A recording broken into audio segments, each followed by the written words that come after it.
Hey guys, this will be video 37 for the vintage Gibson Les Paul custom restoration. I'm going to pick up where I left off in, I think, video 35 in reference to the fretboard and frets.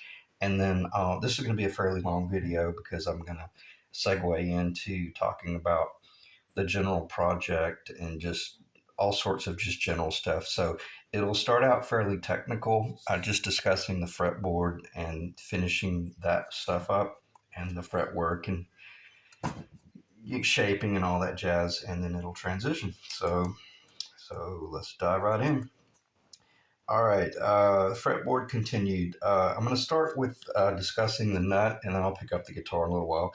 Right now, we're sitting at 44 millimeter. Our target is 43 millimeter, and in SAE terms, basically I am 1 and 23/32 width right now, maybe just a little bit over that.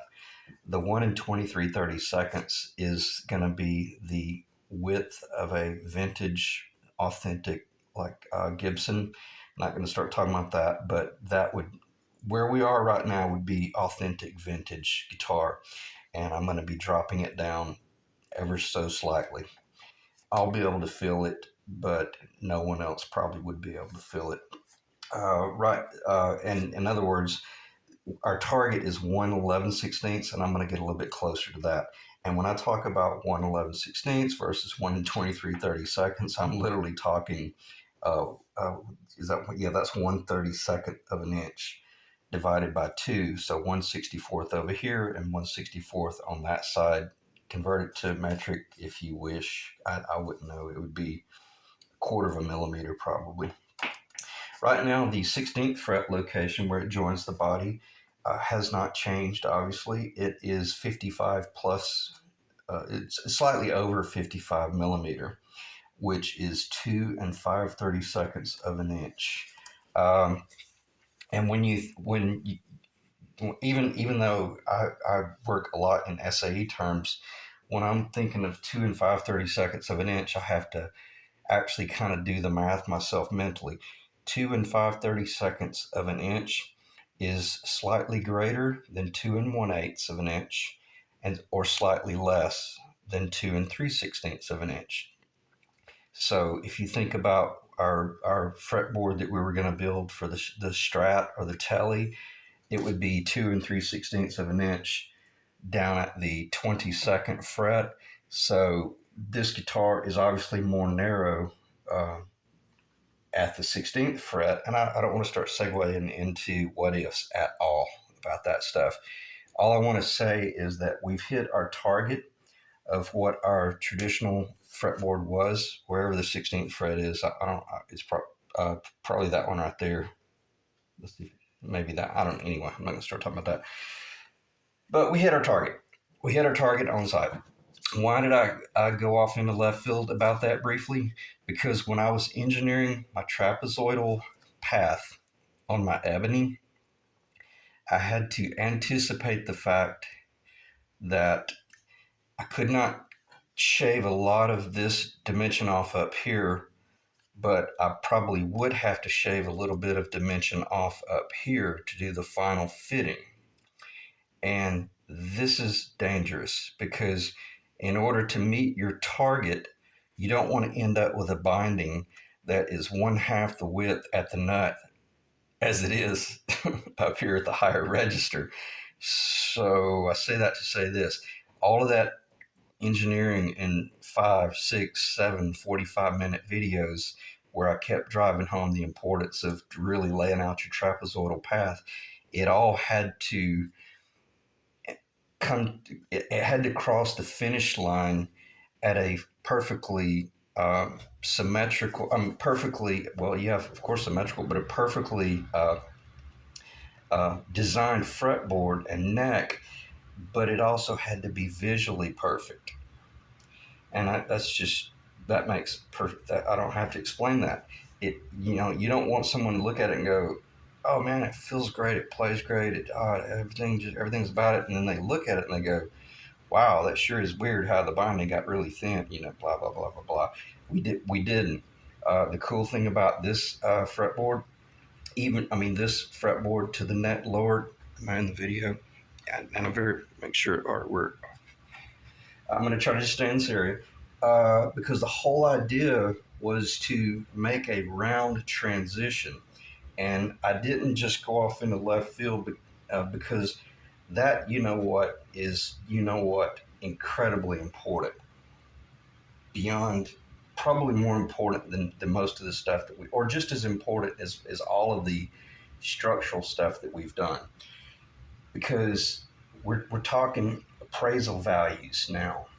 Because we got a guitar, and I'll talk about that later. I don't want to digress, but this thing has blown my mind. I knew it was going to be incredible, but it's amazing. So not only does it sound great, it feels great, everything about it, but it looks great as well.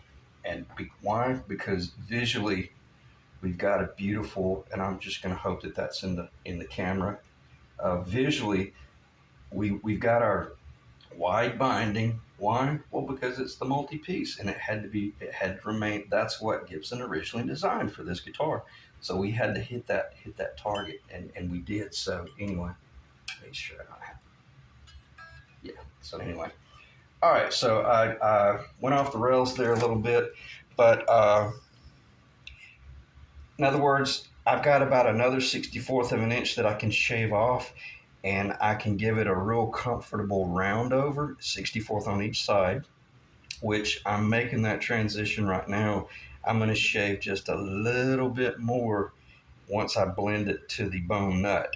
I did not do it primarily just because I played this guitar all day long yesterday, from about 10:30 in the morning till about midnight last night, and honest to God, couldn't put it down. It was amazing. So I lost a day's worth of work, but it was worth it just to get to really uh, uh, put it through its paces.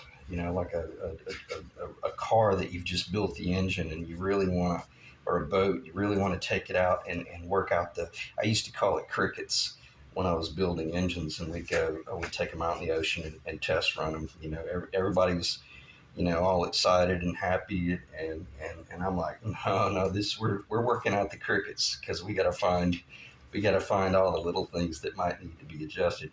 And by playing it for 10 or 12, 13 hours, I was able to find all the little crickets and address them, and there was only two or three, and they were expected. But one thing that was really cool, at the frets, I didn't have to do any leveling at all, which is amazing. I didn't have any high spots or anything. So I'm kind of, again, on the front end, I mentioned in this video, it's going to be a lot of general conversation as well. So, and it's probably just going to be, it's gonna come from the fact that I'm really excited about the guitar, and I love it. If it were my guitar that I was going to keep, I'd be unbelievably pleased with it, even with the I'm not going to call it thin. This is not a thin neck profile. It's just like a medium, moderate, thin profile.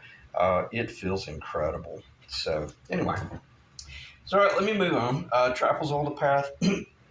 Excuse me. Trapezoidal path is 100% with near under 3/16 of an inch clearance off each string, off each E string.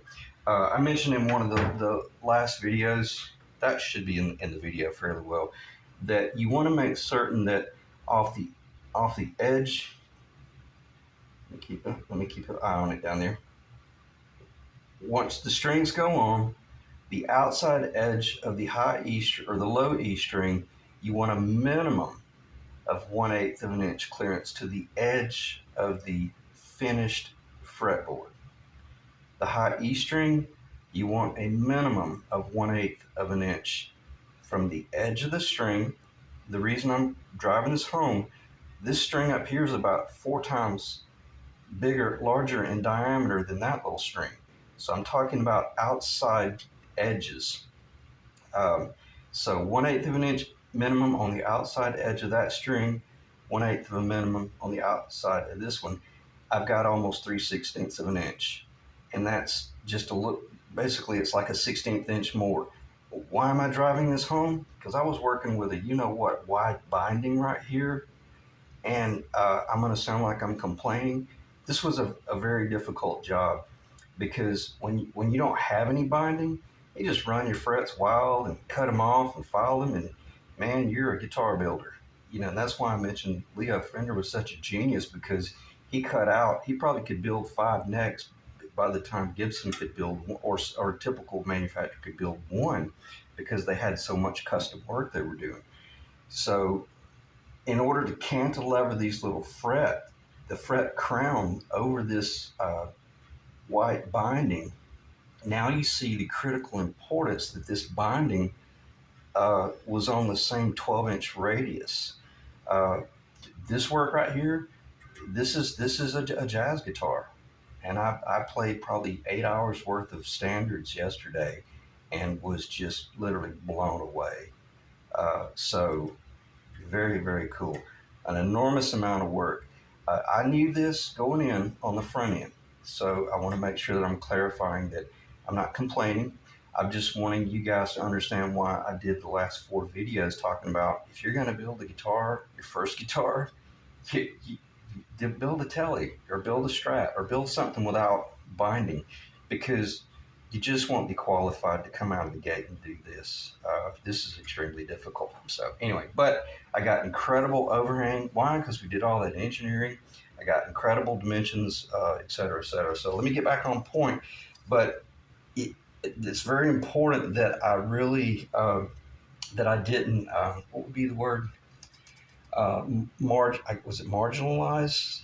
Yeah, I didn't want to tone that down too much and make it seem easy. That's a difficult build. So anyway, temporarily mounting the bridge with tape and assessing centers. Yeah, I'll go ahead and mention this because, and then I want to get it off the table. I had mentioned in one of the videos, uh, you should have your bridge by now, or at a minimum, you should have your bridge mounted by now, or at a minimum, you should have the bridge uh, temporarily mounted. Are we in the video? Well, I'll just pull up here. I don't want to get in these files, but I can't take this off the table because I got to talk about this in a second. But I do want to knock this out of the park. With this bridge here, and the fact that it was a restoration, I knew it was safe to just push those anchor bridge stud anchors back in the original location. I didn't change it over to the 50s straight in design, but I mentioned at a minimum you should have it mounted temporarily. If you're building your own guitar or you're restoring an old vintage guitar, this is going to make sense in a second, because a lot of times, I'm going to exaggerate, they're not perfectly centered. They're off a little bit because of something funky.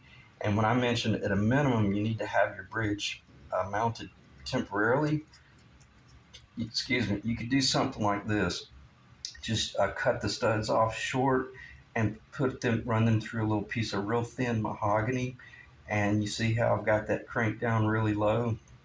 Then I can do this like a typical archtop bridge or like a Gretsch bridge, where I put it on the body and I can slide it around and I can find those centers. And once I find those centers, then I can make marks and just let your imagination run wild.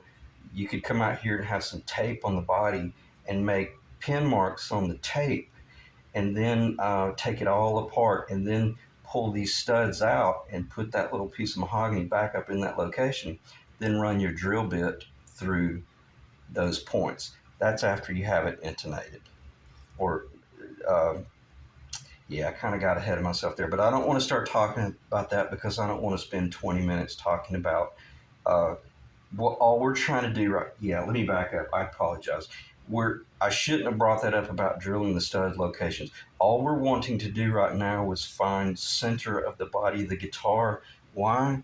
Because we're trying to make certain that this overhang off of that string is identical to that one.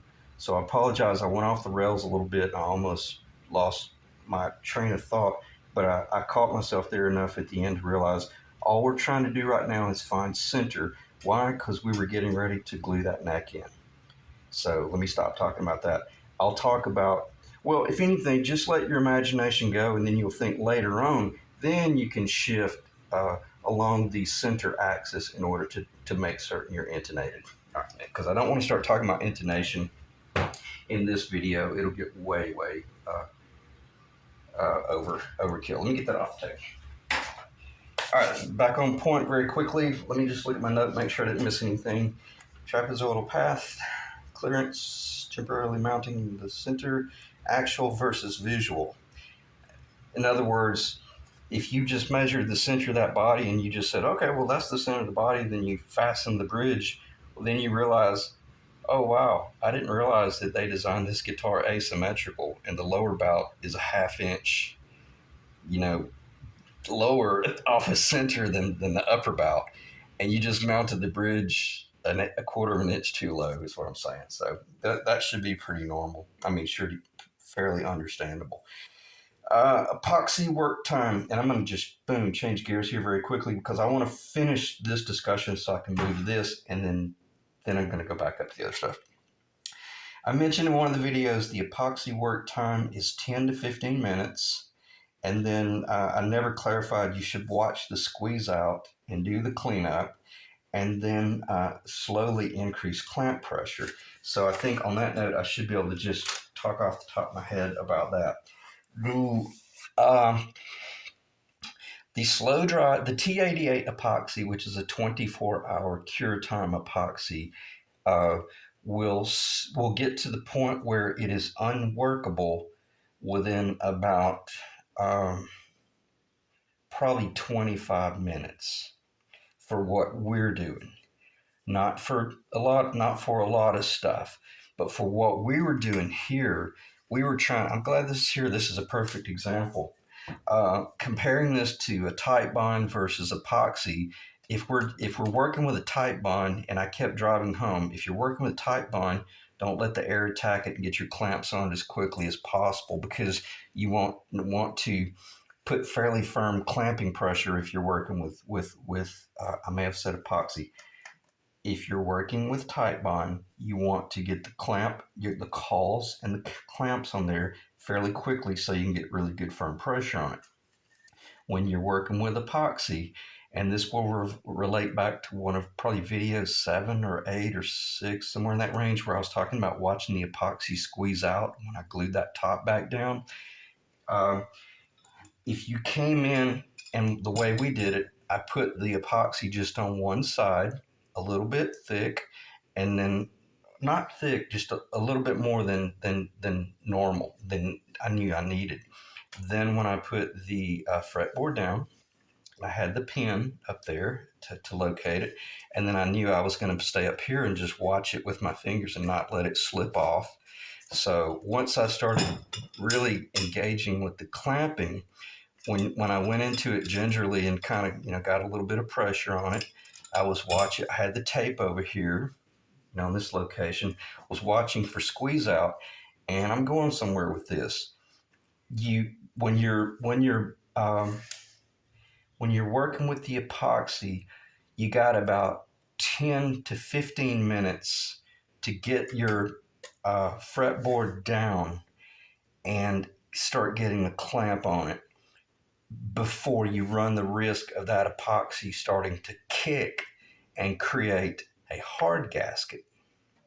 Okay? Meaning, and just think about this. I kept driving home the whole idea of, we don't want a rubber gasket, et cetera, let the epoxy fill in the low spots, et cetera, and all that jazz. But just because we're working with epoxy, let's not leave any epoxy in there that's unnecessary. So on that note, within about 10 to 15 minutes, I'm sitting there and I'm monitoring the clamping. And every now and then I'll reach up and I'll give it just another quarter of a turn.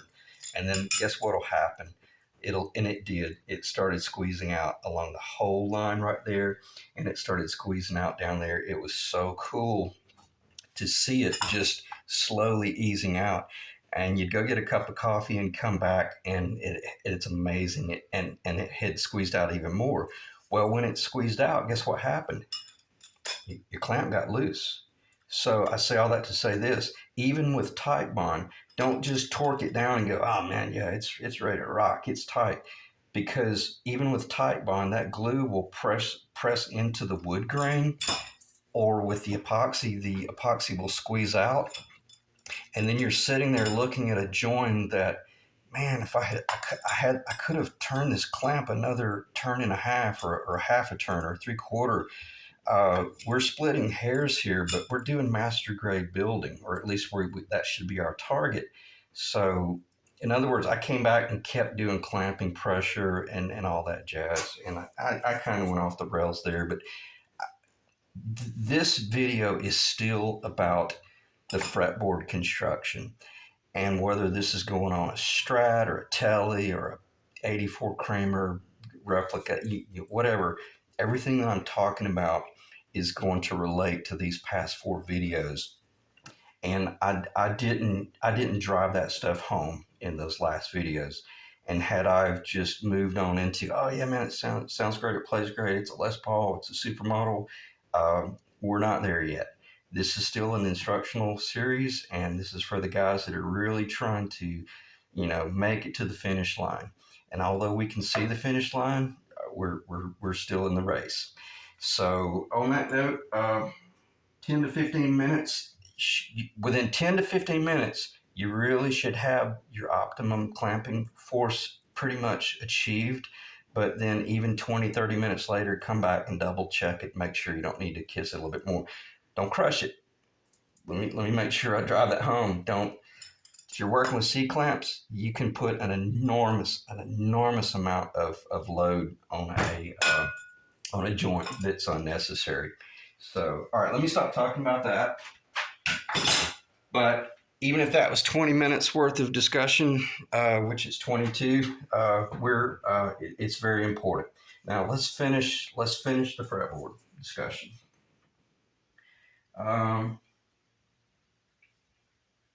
I'm looking at my notes. All right, when I talked about that fretboard, when it was bowed up a little bit, oh man, I'm glad I thought of this. When I was talking about starting the frets up here at this location, and this is the main reason I like to do that, is because this will allow you to gauge how tight your frets are going to be in the neck you're doing. If you started doing your fretwork down here and you got 4 or 5 frets in, and you realize your neck was doing that, man, you're in trouble. And I'll shoot straight with you. You've lost your job if you don't have a double adjustable truss rod. But if you started up here, and even if you hadn't had an extreme, now, what happens if these frets go in to a little bit tight? They'll just start bending the wood a little bit. No different than if I just start pushing on that. If I hold it like that, it's fine. But if I push on it, it's going to move. So by starting up here in this solid area, it gave me, probably what, 1, 2, 2, 4, 6, 8, 10, roughly 8 or 10 frets that even if I made a mistake that would have destroyed the neck up here, even if I made a mistake, I knew that I could clamp it level and I could clean up my mistakes up here and move forward. So I hope I didn't lose anybody there, but that's the reason I started up there with the fretwork and working down. And that's the reason I said when I saw they were hammering in kind of tight, I realized, whoa, I need to pull this off the jig and just, put my paws on it. I wanted to walk around the part, think about it a little bit. And I realized it's fine where it's at. Why? Because it's not a Gretsch. So glad that's sitting over there. Same thing applies to the Gretsch. If I had have done that on the Gretsch, I would have, that little bit of maple, you'd be surprised. I could bow that maple and I would have lost the neck if I didn't have the frets, the fret slots, the proper dimension for the fret tank.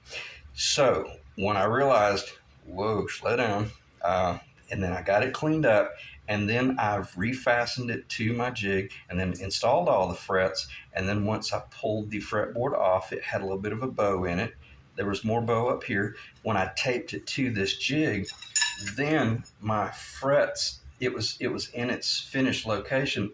Then I was able to come across with my you have to keep in mind these were sticking off 1/8 of an inch, and it took me about 2 hours to close to 3 hours to get all of those sanded down to a point where I could start working with them. And I'm not going to start talking about that. Why? Because that's fretwork. Find that in another video. But I just wanted to show you the reason how I taped it.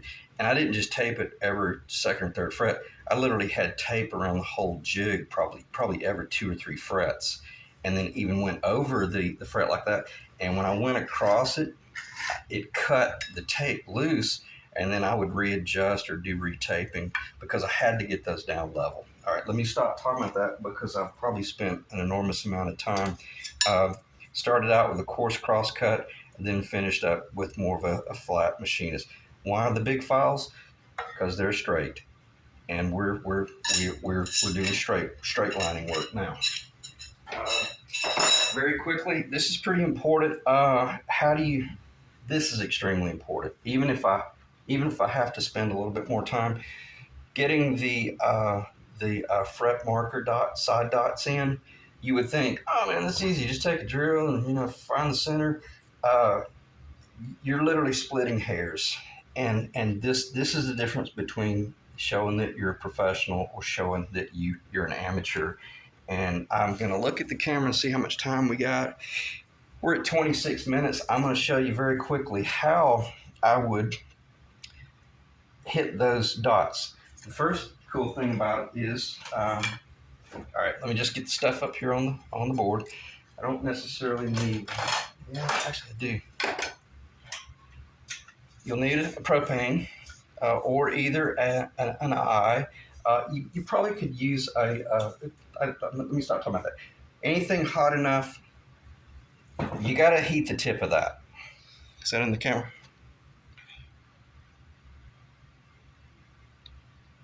Just your little pick tool, because you're going to use that little pick tool to find the starter. Let me just show you how I do it. First off, you got to find out what size dot goes in this guitar. Is it a 16th? Is it a 3/32? Is it this? Is it that? If you're doing a vintage replica, this kind of stuff is bar none critical. So when I look, and this is why I kept saying that, so it was so cool that the guy took it off properly, and even that the guy had the original fretboard, because I knew that even though I couldn't use it, I was able to use it to assess what I needed. So here's how I would do this. If I've got the new binding, and there's a, let me get behind the camera. Okay, so there will be a fret right here, and there's a fret right here, and here's the binding on the side, correct? Well, we're wanting to find that center, correct? Well, that's easy enough because you can come in one of two ways. You could just come in and find center like that with the rule, and let me get that off the table. Or you could come in like this right here. Sorry if the camera got too loud, but I'm trying to make certain that this is in a viewing location. And let's say this was, I'm just going to grab a number out of the air. Let's say it was 40. This is why I like to transition and use metric.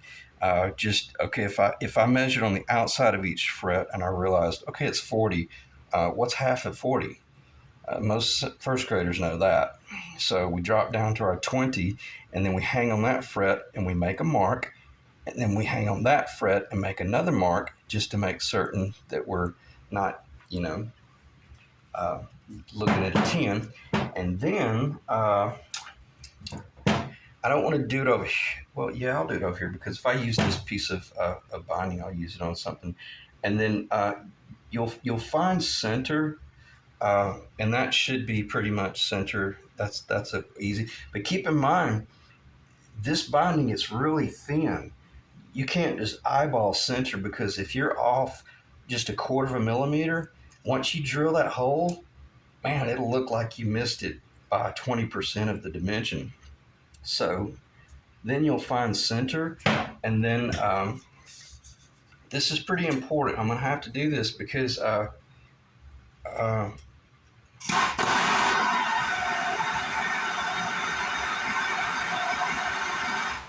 don't know if this will show up on the camera. Don't do this. But also, don't waste your propane. catch the place on fire. And then come in from this point over here and just touch it.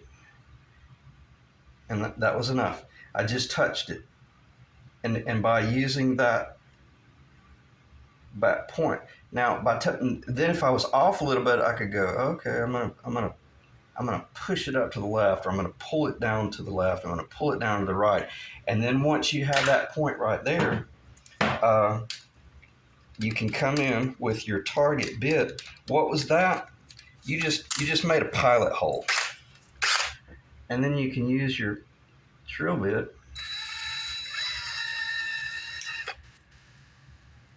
Got quickly. And actually I'm a little bit low and to the bottom. I'm a little bit to the right. But for demo purposes,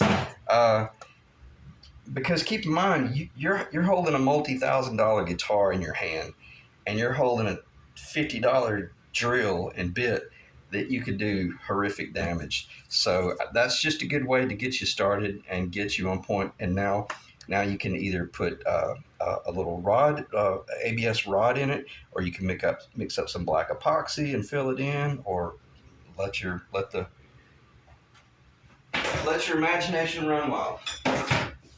That I'm listening to myself and I'm thinking, oh man, that's long-winded. But it's not. It's just a ton of information, and I want you guys to realize that we're not finished yet. And this is when you got to be really always. If you got this kind of gun right here, let's talk about safety for a second. Just did that. Make sure you lock it, because if it gets out there on your saw and something really heavy falls on it, and look what it's laying next against, you'll burn your house down. So make sure you're safe. And you don't need me to tell you that. All right, epoxy work time, we covered that. I talked about doing fret dots. I had mentioned in one of the videos, and I'm just going to start clearing the table, and that way, and just go off my. I better keep it up here because I do have some points. I kept mentioning in one of the videos my Gibson USA surround, my Gibson USA surround. Make sure you go up against the Gibson surround. Why did I mention the Gibson surround? I should have taken this off, but because this is a Gibson. And you're thinking, well, yeah, that's a given. But when you're doing your engineering and your building, you better make certain that you do all of your building with either authentic parts or the parts that you are going to be using on your guitar. And this will tell you immediately why I kept referring to a Gibson USA pickup surround. Man, that's dang near 3/16 of an inch difference. If we had have laid this guitar out with that right there, and look how much more wider this is than that, and then we shipped it to our client in pick your choice of countries, and they get ready to put their Gibson USA pickup surrounds on. Why? Because it's an authentic Gibson. And they're getting ready to do this. And if you built or laid your guitar out with whatever this is, I don't know what this is. When I bought it off eBay, I kind of just bought this just because it was like, I knew it was cheap and it was cream, and I was curious about the colors and stuff. Now I could use this on something, but you wouldn't want to do any of your engineering with an off-brand product. And I even call this like an Epiphone, but it's not. This, even though this is probably not made in USA, it is per USA specs. And so everything I did, the location of that neck is based on a 1/16 of an inch different that could destroy the value of a guitar on an insane level. That's why I kept mentioning Gibson USA, Gibson USA. Whatever you're working on, make certain that you're working with authentic parts. And I'm going to put these screws to the side, because if not, I will end up losing them.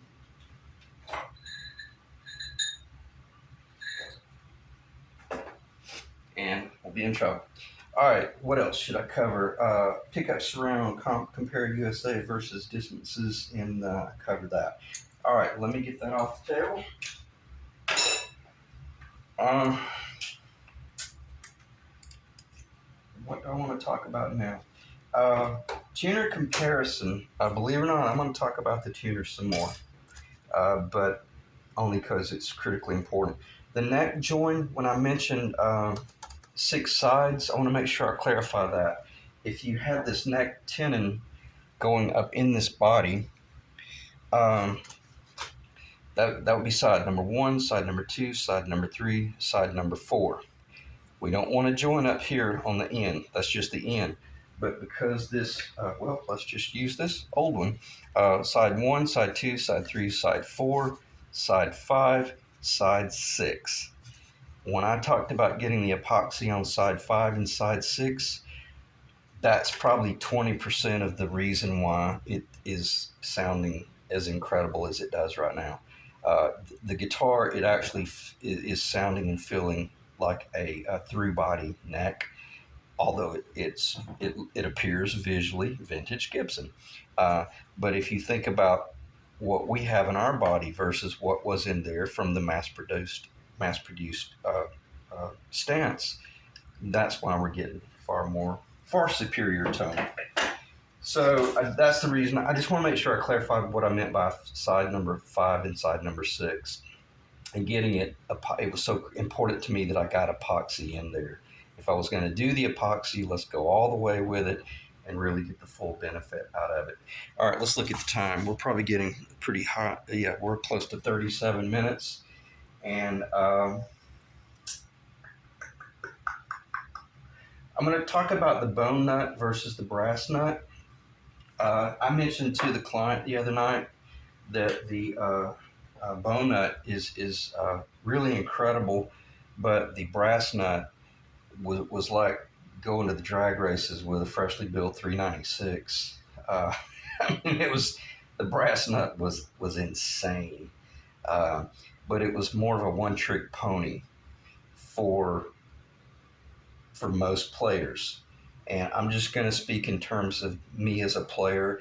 I'm not a very good jazz guitarist, but I'm pretty good. But a lot of the stuff I play is kind of rockabilly jazz, train wreck tones, and this, that, and the other, and that's fine with certain guitars and certain musical styles. And it was amazing when I put the brass nut on here. The main reason I put the brass nut, everything was just dry fit.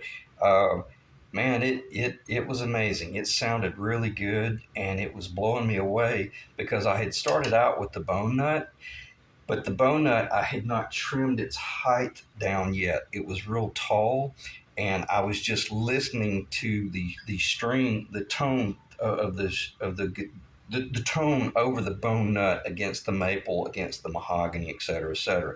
And it sounded incredible, but I couldn't play it very well because I hadn't trimmed it yet. When I put the brass nut on there, this is a Les Paul brass nut, but it's pretty narrow. It's a little bit more narrow than this. So it played and sounded incredible, but proceed with extreme caution if you go with a brass nut, because what I said about 4 or 5 videos back, man, I prophesied it well because I hit the nail right on the head. The brass was easy for me to warm up and get a real sweet, warm, gentle tone. But I do a lot of hybrid picking, and I've learned it. Well, I don't want to start talking about that, but if you're doing a lot of hybrid picking, you can take that pick according to what type of pick you use. If you use like a tusk, a real heavy, thick pick, or if you use a little jazz pick, real thin or real thick or whatever, you can change all the tones. But the brass nut forced me to work much harder to achieve uh, differentiating tones. The bone nut, it's amazing. I mean, you can take your favorite pick that you've always liked using, and it's so much safer, and it's so much more balanced. And the first day, because I started playing this about 2 days ago, the first 4 to 6 hours I was playing with the brass nut, loved it, and then I got thinking, well, yeah, you love it because that's the sound you like. And then I got thinking, I thought, I got to keep this neutral. Now, if the owner of this guitar wants to go brass nut later on, he can do that. I'm not being snarky, but I'm not going to do it. I'm not going to install the brass nut, even though I love it. I want us to stay with this bone nut, because this bone nut sounds just as good. And I'm not saying this just to be saying this. The bone nut sounds just as good as the brass from every different angle. Whether you're playing jazz, whether you're playing country, whether you're doing hybrid picking, or whether I was playing just like hardcore punk rock, driving stuff, and just the strings were going crazy and fretting out, and that just it was going wild. But the bone nut, the dynamics of the bone nut, and I'm talking not only tonal, but the playing feel, 100%. And what am I going to do on my 59 replica? Exactly what I'm holding in my hand. I'm not going to let that brass nut get anywhere near it, even though I'm an all mahogany guitar over there. Uh, this I'm glad I got talking about this, even though it sounded a little bit long-winded. But what I discussed about 5 or 6 videos back still holds true. The bone nut is far safer and just as dynamic as the brass, yet with far less effort. So when in doubt, go with the bone nut. Even when go with the bone nut. So if you got a Les Paul, stay with the bone nut. And I've never used the nylon nut. Um, I know Gibson did that back in the 50s primarily just for money. So I wouldn't, and I've heard a lot of people say it doesn't sound nearly as good as the bone nut. So what else do I want to talk about here briefly? Do I want to talk about tuners real quickly? How far along are we? 42 minutes. Well, if you're still here, it means you're really serious about guitar restoration. So let's just stay in the ring. Don't need to talk about. I will say that let me hit this briefly, and then I'll knock it out. Then I'll finish it. Right now, I've got elixirs, tens, and I don't want to start doing tone tests because I'm not ready for that. And plus, this camera, I tried it already. It's not picking up very well. But I'm going to string this up per the client's request with a light gauge. These are basically a super light. These are Diodario nickel wound. These should be really good strings. My opinion, way too light. It's not my guitar. So when I ship the guitar to him, this is what will be on it. But I haven't done a test yet to see if they sound just as good as the Elixir 10s that I have on here right now. These Elixir 10s will be going on my 59 replica when I first set it up. But in other words, this got us started. And also, in the event I had to come up under here and do some fret leveling or sanding or anything like that, or shaping, I didn't want to risk scarring his brand new strings. I'd rather risk losing some of my strings, and then once I got it leveled, then and polished, then I'll put his strings on there. And speaking of that, I'll hit that briefly. I'm about to strip the strings off, strip the whole body, and shoot the amber and all of the finished black and all that jazz. I started to do it, and I thought, no, I need to show what little bit of shaping I did in order to get to this point. And plus, when I said in one of my early videos, don't take this body up to 100% finish, because it'll be so fragile through the whole job you can't relax and you can't even enjoy the work. Or 9 times out of 10, you're going to damage something.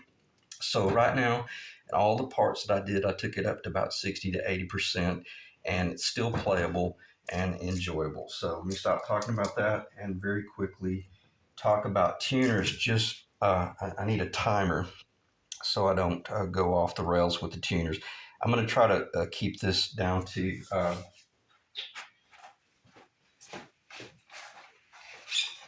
see if I can get a white background back there. All right, these are some very inexpensive replicas that I got off of eBay. I'm gonna do a test, and right now they feel really good. So if you're looking at that and you're considering doing a vintage, true vintage tuner, these feel good. These are Gatos, and they were under $60. So smoking deal. All right, here's our old original Gibsons that we were started out with. We were considering using, right? And here's our custom, which we were possibly going to be our alternate tuners. And here is a Spurzel tuner. And why am I discussing this in the video? Because it was really cool. Somebody commented, and I appreciate you commenting. I really do, because I want to hear some interaction from you guys. But somebody made the statement, at this point, it's not original anyway, man. I just hot rod it, and I agree with you. Well, let me back up. I'm not going to say that I agree with you, but I understand 100% if it's our guitar. But me being the builder, I have to rein myself in and make certain that I don't go, man, I always run Spurzel. Because what would have happened if I had have talked him into the Spurzel? Well, first off, the Spurzels don't project off of the headstock enough. And if I made a mistake and drilled the holes too far, too close to the edge in order to get these to offset, then if he ever put his authentic tuners, I'm just talking general terms right now, and they put the authentic tuners on there, man, it would look like Mickey Mouse ears because they'd be sticking off the side of the headstock. So be careful when you're hot rodding stuff. Be extremely careful, especially if you're drilling the hole locations for the first time. That's why it was so important to me. Let me see if I can do this without getting. I don't even want to get too close to the edge of the table over there for risk of damage. Sorry, this is. Let me just do this. I've come too far to make a mistake and risk dropping the body. All right, let me slow down a little bit. See our tuners? They're in the original locations. And the cool thing about the way I've got them mounted, if I had have mounted the Spurzel, that tuner would have gone right there, but the tuner button would have been short. It wouldn't have stuck out enough. Would it have been noticeable? Nah, not really. Wouldn't have been that big of a deal. There would have been a pin drilled in the headstock. Hope you see that. I don't have time to make certain, but there's a little pin right there that would have been drilled in the headstock, and that's okay because it would have been covered. But again, I drive home, had I have installed this tuner on there, I would have had that whole thing going on right there. And to me, that would have been a mistake. And guess what else would have been a mistake? This is one of the things that I did not mention in one of the early videos because I didn't want to send a shockwave of panic. But this tuner, from this flat side right here up to the tallest point, let me just do this and you'll understand. All right, when you put this through the headstock and then you put the face washer and the ferrule nut in, this tuner was barely going to catch one rotation of a thread, if not 1.5 inch, 1.5 turns on the thread. Would that have been a mistake? Nah, it would have been okay. But I was fearful about using these from that standpoint because I did not want to go any thinner on this headstock. Had the client have said, "Nah, these are fine. Let's just go with them," I wouldn't have sent a shockwave of fear and told him, "Well, then forget it. This ain't going to work, or I'm not going to guarantee anything." I would have taken a chance. I would have gone ahead and put them on, and if I could have gotten a good solid turn on that top, or maybe a turn and a half, or maybe 2 turns, then I'd have been cool. I would not have come in and shaved the headstock thinner in order to get these to work. I would have called that shot later on. But the custom tuners are far. In other words, they will connect to a far thicker headstock. And I mean, the customs would thread, I think they threaded something like 5 or 6 turns before they hit what would have been the bottom. And same thing with the Gibsons. So the Gibson tuners that are on there are designed for an authentic archtop guitar headstock, which is thicker here than it is out at the end. So that's the difference between a guy like me restoring your guitar versus someone who doesn't understand the importance, or either they trip up on things like that and learn the hard way that, oh man, we just spent $170 on tuners and they're Gibson and they're this and they're that, but now I can't do the job unless I'm either dishonest with my client or I run the risk of getting it too thin. That's the importance of 3 videos related to tuners, and the fact that we've got these tuners on this guitar that were designed for this guitar. They're chrome, and as I've said before, when we're in the video, how cool is that? That's amazing that he found true, authentic 75 to 82 chrome Gibson tuners, the correct weight, the correct dimension, the correct height, the correct. So that's the difference between doing a quality restoration and just a regular build. Is it okay to hot rod? Yeah, man. I put Spurzle on everything. And there was a part of me, man, I was tempted to put the Spurzle on my 59 replica, and I thought, no, there's a strong possibility I'm going to sell that replica. Why? Because I'm just curious. I'm curious to see what it'll bring. I know the Barnett type, what's out there, they're bringing a ton of money, and I know that my guitars are just as good as Barnett's, and I'm not. That's not me being arrogant. I just know. I mean, I know my guitars. You can take something like this and turn it into a phenomenal jazz guitar level, as I said in several videos. Then you can build a new guitar. So it would be wise for me to put this tuner on my 59 replica. Why? Because I may sell it. I may sell it one day.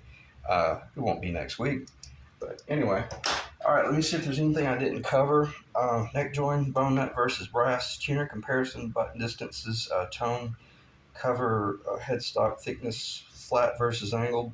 I did. So I think we're covered, and it's a long video, I'm certain. Very long video, well over 52 minutes. I don't think there's anything else I need to discuss. But if you're still here, it's because there may be something that I didn't cover. And I won't go into the painting in this video, but I'll just show you the amount of relief work that I did. That's just paint. That I didn't shape the wood down. Well, I did a little bit, but I didn't have to come in and take a lot of wood off. I took off a little bit more paint than I really needed to, but I just really want to make certain that I had that beautiful round flow. And you can see this is kind of cool. This is pretty important. I'm still there. I've still got just a little bit more filler to do right there, but I'll just show her, So you can see, didn't I kind of kissed the corner there a little bit. I'll have to touch that up, but it's no big deal. One thing I will say before I forget, when you're laying out your side marker dots, make it idiot proof. Put a piece of tape at the 12th location, because you got to remind yourself to do 2 dots there. Last thing you want to do is come up here and drill a single dot right in the middle and then realize, oh man, I was supposed to have 2. So won't start talking about that. That's pretty self-explanatory. But I'll just show the shaping a little bit. And there's still some additional, this is pretty heavy in my left hand, and I'm watching the guitar, but you can see there's still a little bit of work to be done and a little bit of paint touch-up to be done. Although, I got to let me see if I can get that in the camera, because that's a real cool view right there. If that'll pick up, yeah, that's that. Let me see how far I can pull it forward. I can probably pull it forward a little bit, and you can still see.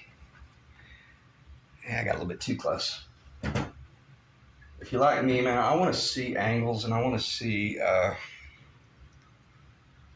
See that 17 degrees? Man, that's so cool. And anyway, I'll stop the video only because it's getting fairly long. And I just wanted you to see roughly where it was before I was getting ready to, because I'm getting ready to strip it and do all the finish painting and all the finish amber.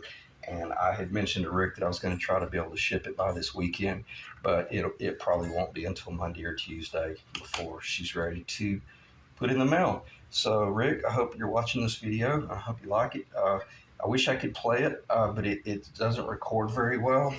I'll see if I can at least just. How the hell can you lose it?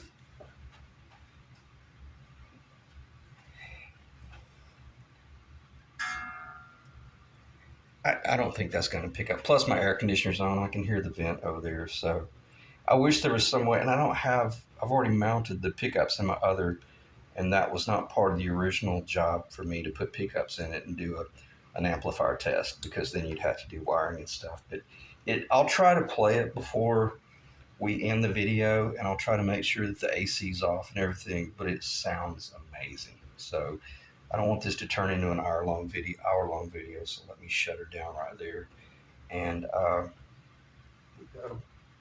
that'll be it. And I've noticed about the videos, the last picture can be the pause and can be like a thumbnail almost. So I'll just move the camera a little bit, and then I'll end the video right there. Thanks, guys.